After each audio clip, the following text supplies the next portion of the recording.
നമ്മളിപ്പോൾ ഈ സംസാരിക്കുമ്പോൾ ശരിക്കും ഒരു ചില മണ്ഡലങ്ങളിലൊക്കെ കേരളത്തിൽ ത്രികോണ മത്സരമുണ്ട്. ആ യാഥാർത്ഥ്യം നമ്മൾ നിശ്ചയിച്ചിട്ട് കാര്യമില്ല.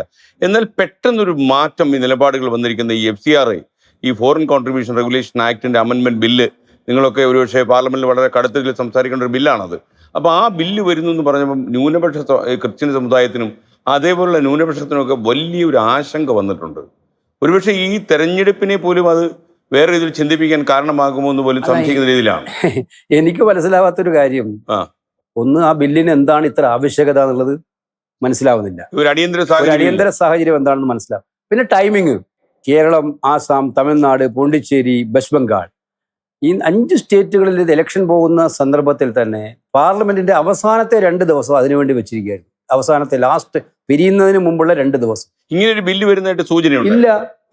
സാധാരണ ബില്ല് വരുമ്പോൾ ബിസിനസ് അഡ്വൈസറി കമ്മിറ്റിയിൽ ആദ്യം പറയും ഇന്നൊക്കെയാണ് ഗവൺമെന്റ് ബിസിനസ് ആഗ്രഹിക്കുന്നത്, അതിന് ടൈം അലോട്ട് ചെയ്യണമെന്ന് പറയും. ഗവൺമെന്റ് ആഗ്രഹിക്കുന്ന വിഷയം സ്വാഭാവികമായിട്ടും ടൈം അലോട്ട് ചെയ്യും. പിന്നെ ഡിസ്കഷൻ ഡിബേറ്റ് ഒക്കെ വേണമെങ്കിൽ അവിടെ വെച്ചാകും.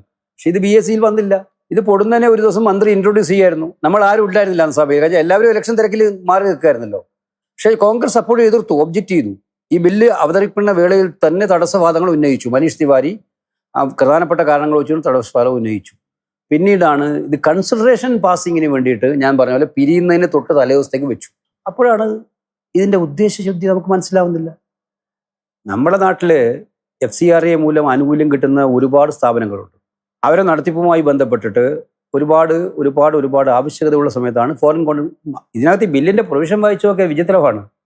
നിങ്ങൾ ഒരു വലിയ സ്ഥാപനം നടത്തിക്കൊണ്ടിരിക്കുകയാണ്. ഇപ്പം ഒരു ചാരിറ്റി ഇൻസ്റ്റിറ്റ്യൂഷൻസ്, ഹോസ്പിറ്റൽ ആയിക്കോട്ടെ, എഡ്യൂക്കേഷൻ സ്ഥാപനങ്ങളായിക്കോട്ടെ, അതിൽ എവിടെയെങ്കിലും ഒരു ചെറിയ വിഹിതം എപ്പോഴെങ്കിലും ഒരു ഫോറിൻ പിന്നെ കോൺട്രിബ്യൂഷൻ നിങ്ങൾക്ക് കിട്ടിയാൽ നിങ്ങളുടെ മൊത്തം പ്രോപ്പർട്ടി, മൊത്തം സ്ഥാപനത്തിന്റെ പ്രോപ്പർട്ടി തന്നെ ടേക്ക് ഓവർ ചെയ്യാനും അതിന് ലൈസൻസ് ക്യാൻസൽ ചെയ്യാനോ ഒക്കെ അധികാരം കൊടുക്കുന്നതാണ്. ഈ ക്രിസ്ത്യൻ സമുദായത്തിന്റെ പേടിയതാ. ചിലപ്പോൾ ഈ ലൈസൻസ് ഇല്ലാതെ വരുമ്പോൾ നേരത്തെയുള്ള സ്ഥാപന ജംഗമ സ്വത്തുക്കൾ കൂടി പിടിച്ചെടുക്കുന്ന പള്ളികളൊക്കെ ചിലപ്പം ഏറ്റെടുത്ത് കളയുമോ? നേരത്തെ ഉണ്ടായിരുന്ന കാര്യങ്ങൾ ഏറ്റെടുത്ത് കളയുമോ എന്നുള്ള ഭയമാണ് അവർക്കുള്ളത്. അത് എന്ത് കാരണങ്ങളാലാണ് ഉണ്ടാകുന്നത് നമ്മൾ മനസ്സിലാക്കുന്നത്. ഇതെല്ലാം ഭരണഘടനയ്ക്ക് വിരുദ്ധമാണ്. ഭരണഘടന വളരെ മതസ്വാതന്ത്ര്യമായിട്ടും വേണമെങ്കിൽ ഭരണഘടന മതസ്വാതന്ത്ര്യം മാത്രമല്ല, മതപരമായിട്ടുള്ള കാര്യങ്ങൾക്കും അതുമായി ബന്ധപ്പെട്ട ആളുകൾക്ക് സ്ഥാപനങ്ങൾ നടത്താനും പ്രസ്ഥാനങ്ങൾ നടത്താനുള്ള അധികാരം ഭരണഘടന കൊടുക്കുന്നതാണ്. അപ്പൊ അതിനെ മൗലികാവകാശപ്പെട്ടതാണ്. അപ്പൊ അതിനെ പോലും ചോദ്യം ചെയ്യുന്ന രീതിയിലാണ് ഈ ബില്ല് വന്നത്. വഖഫിന്റെ കാര്യത്തിൽ വന്നു. അന്ന് തന്നെ ഞങ്ങൾ പറഞ്ഞു ഇത് മുസ്ലിംസിനെ ഇന്ന് ടാർഗറ്റ് ചെയ്യും, നാളെ ക്രൈസ്തവരെ ടാർഗറ്റ് ചെയ്യും. വഖഫിനെ ടാർഗറ്റ് ചെയ്യുമ്പോൾ അവരുടെ ഉദ്ദേശം എന്തായിരുന്നു? ഇത് മുസ്ലിംകൾക്കെതിരാണ്. ക്രിസ്ത്യാനികളോട് പറഞ്ഞു നിങ്ങൾക്കെതിരല്ല, മുസ്ലിം വിരോധം ഉണ്ടാക്കായിരുന്നു അന്നേരം ഉദ്ദേശം. ഇപ്പൊ ഇത് ക്രിസ്ത്യാനികൾക്കാണ് കൂടുതൽ ബാധിക്കാൻ പോകുന്നത് വന്നു. ഇപ്പൊ പറയുന്നത് ഇത് ക്രിസ്ത്യാനികൾക്ക് ബാധിക്കുള്ളൂ. അപ്പോൾ ഒരു തരത്തിലുള്ള ഒരു സർക്കാരിൽ നിന്നും ഒരിക്കലും നമ്മൾ പ്രതീക്ഷിക്കാത്ത വണ്ണമുള്ള ഒരു വളരെ ഡിവിസീവായിട്ടുള്ള പൊളിറ്റിക്സ്, വിഭജിക്കുക എന്ന് പറയുന്ന രാഷ്ട്രീയം ഉണ്ടാക്കുക, ഭീഷണിയുടെ മുൾമുനയിൽ നിർത്തുക, പേടിപ്പിക്കുക. ഇതാ നിങ്ങളുടെ മുന്നിലേക്ക് ഒരു ഡെമോക്രസിന്റെ വാൾ പോലെ ഒരു സാധനം വരാൻ പോകുന്നുണ്ട്. ആ സാധനം കണ്ട് പേടിച്ചോളൂ, പേടിച്ചിട്ട് വേണ്ട കാര്യങ്ങൾ കരുതലോടെ ചെയ്തോളൂ എന്ന് പറയുന്ന പോലെ ഒരു മുന്നറിയിപ്പ് കൊടുക്കുന്ന പോലെ ഇത് കൊടുക്കുക. അല്ലാതെ ഇപ്പോഴെന്ത് ആവശ്യമാണ് ഇതിനകത്ത്? ഗവൺമെന്റ് അടിയന്തര സാഹചര്യം അതല്ല, ആൾക്കാരെ വിശ്വാസത്തിൽ എടുത്തുകൊണ്ട് വേണമല്ലോ ഇത് ഇങ്ങനെയൊക്കെയുള്ള കാര്യങ്ങൾ. ഞങ്ങൾ അതിനകത്ത് ഒരു ഉറച്ച നിലപാടെടുത്തു.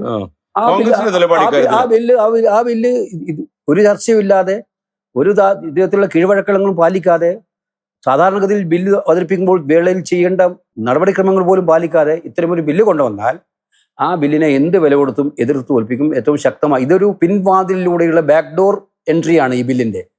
അത് പാർലമെന്ററി പ്രൊസീജിയറിന് വിരുദ്ധമായിട്ട്. അതിന് ഞങ്ങൾ എന്ത് വില കൊടുത്തും എതിർക്കുമെന്ന് പറഞ്ഞു. ഞാൻ മന്ത്രിയോടക്കം വിളിച്ച് സംസാരിച്ചു. കാരണം നിങ്ങളുടെ ടൈമിംഗ് തന്നെ അല്ല, മന്ത്രി പറഞ്ഞു അപ്പൊ ഇത് ചില പ്രശ്നങ്ങളുണ്ട് ആ ബില്ലിന്റെ പുറത്ത് പറഞ്ഞു. അവർ എന്ത് പ്രശ്നം ഉണ്ടായാലും അതിന് ഇത്തരം ബില്ലുകൾ വരുമ്പോൾ ആദ്യം സഭ അറിയണം, രാഷ്ട്രീയ പാർട്ടികൾ അറിയണം. ഇതൊന്നും അറിയാതെ പെട്ടെന്ന് ചുളുവിൽ പാസ്സാക്കാൻ പറ്റുന്ന പ്രശ്നമേ ഇല്ല. ഇതിന്റെ പ്രത്യാഘാതങ്ങൾ വലുതായിരിക്കും എന്ന് പറഞ്ഞു. എന്തായാലും തൽക്കാലത്തേക്ക് അവർ പിൻവലിച്ചു, സ്ഥിരമായി പിൻവലിച്ചു എന്നതിന് അർത്ഥമില്ല. ഇനി അവർ കൊണ്ടുവരാൻ വേണമെങ്കിൽ കൊണ്ടുവരും. മിനിസ്റ്റർ പറഞ്ഞതും അങ്ങനെ തന്നെയാണല്ലോ, കാലത്തേക്ക് മാറ്റി വയ്ക്കുന്നു. ശ്രീണന്ദരെ, കാരണം എന്ന് വെച്ചാൽ ഇതിനകത്ത് നിങ്ങൾ നോക്കിക്കോ, പാർലമെന്റിൽ കൊണ്ടുവരുന്ന ഓരോ ബില്ലുകളും തങ്ങളുടെ പ്രത്യയശാസ്ത്രങ്ങൾ നിർദ്ദേശിക്കുന്ന രീതിയിൽ ഈ രാജ്യത്തെ ഒരു പ്രത്യേക രീതിയിലേക്ക് കൊണ്ടുപോകാനുള്ള ഡിസൈനുള്ള ബില്ലുകളാണ്. ഞാൻ പറഞ്ഞതാണ് അതിൻ്റെ അടിസ്ഥാനം. ജനങ്ങളെ വെറുപ്പിന്റെ പാതയിലോട്ട് കൊണ്ടുപോവുക, ഒരു പ്രത്യേക സമൂഹത്തെ ടാർഗറ്റ് ചെയ്യുക, അത് 1 by 1 ആയിട്ട് അവർക്ക് ഇഷ്ടമില്ലാത്ത ആളുകളെല്ലാം ടാർഗറ്റ് ചെയ്യുക, അതിനുവേണ്ടി ബിൽ ഉണ്ടാക്കുക, അതിനുവേണ്ടി ന്യായവാദങ്ങളും ന്യായീകരണങ്ങളും ഉണ്ടാക്കുക.